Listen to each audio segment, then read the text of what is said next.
వివరాలు చూద్దాం. మావోయిస్టుల ఏరివేతే లక్ష్యంగా ఆపరేషన్ 2 కగార్ ప్రారంభమైంది. దీంతో తెలంగాణ ఛత్తీస్గఢ్ సరిహద్దు కర్రెగుట్టల్లో మళ్లీ అలజడి మొదలైంది. మావోయిస్టు అగ్రనేతల కోసం భద్రతా దళాల గాలింపు చర్యలు చేపట్టారు. ఇక కేంద్ర కమిటీ ప్రధాన కార్యదర్శి దేవ్జీ అలియాస్ చేతన్ కేసా సోధి కోసం ముమ్మరంగా గాలిస్తున్నారు. మొత్తం 5,000 మంది CRPF base camp, Chhattisgarh DRG, COBRA బలగాలతో ఆపరేషన్ చేపట్టారు. కేంద్రం పెట్టినటువంటి డెడ్ లైన్ మరో 40 రోజులే ఉండడంతో భద్రతా దళాలు కూంబింగ్ను ముమ్మరం చేసినట్టు తెలుస్తోంది. వివరాలు తెలియజేయడానికి మా ప్రతినిధి తిరుపతి సిద్ధంగా ఉన్నారు.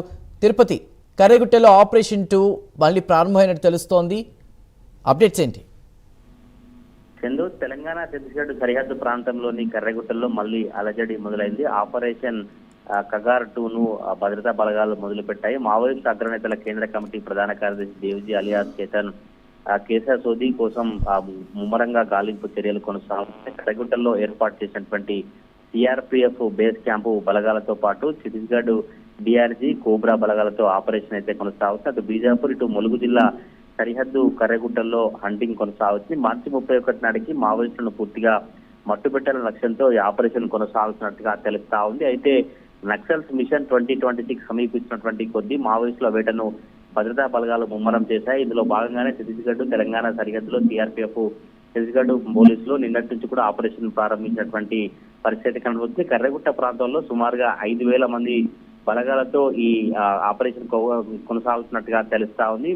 కేంద్ర ప్రభుత్వం 2024లో మావోయిస్టుల కోసం భారీ ఆపరేషన్లు చేపట్టింది. సిఆర్పిఎఫ్, కోబ్రా, డిఆర్జీ, సిఎఫ్ఎఫ్ సంయుక్త బలగాలతో గత ఏడాది ఏప్రిల్ నెలలో 20 రోజుల పాటు కర్రెగుట్టలో నిర్వహించినటువంటి ఆపరేషన్ లో 30 మంది మావోయిస్టులు మృతి. మరి ఇప్పటి నుంచి మళ్ళీ ఎవరైతే కర్రెగుట్టలో తలదాచున్నటువంటి కీలక నేతలు కావచ్చు, ఇంకెవరైనా ఉన్నారో వారి కోసం కూంబింగ్ అయితే కొనసాగుతున్నటువంటి పరిస్థితులు కనబడుతుంది. మావోయిస్టు పార్టీ సీనియర్ క్యాడర్ తప్పించుకున్నటువంటి ప్రయత్నం కొనసాగుతున్న నేపథ్యంలోనే ఈ ఆపరేషన్ కొనసాగుతుంది. ప్రస్తుతం కర్రెగుట్టలోని తడపల, పామునూరు, మురుమూరు, డోలి వంటి ప్రాంతాలలో ఎఫ్ఓబి సంబంధించినటువంటి బేస్ క్యాంపులు ఏర్పాటు చేసి పూర్తిగా సిఆర్పిఎఫ్ బలగాల నిత్యం ఆపరేషన్ అయితే కొనసాగిస్తున్నాయి. తాజాగా నిన్నటి నుంచి ఆపరేషన్ 2 సైతం కూడా అత్యంత వ్యూహాత్మకంగా కొనసాగిస్తున్నట్టుగా తెలుస్తాం. ఈ నేపథ్యంలో కర్రెగుట్టలకు సరిహద్దుగా ఉన్నటువంటి ములుగు, భద్రాద్రి కొత్తగూడెం జిల్లా పోలీసులు అప్రమత్తమై ఎప్పటికప్పుడు తనిఖీలు కొనసాగిస్తారు. ఎవరైనా ఇతర వ్యక్తులు కావచ్చు, కొత్త వ్యక్తులు వస్తే పూర్తిగా వారి ధృవీకరణ పత్రాలు, కార్డు చూసిన తర్వాతనే లోపలికి అనుమతించినటువంటి పరిస్థితి. మరొకసారి అయితే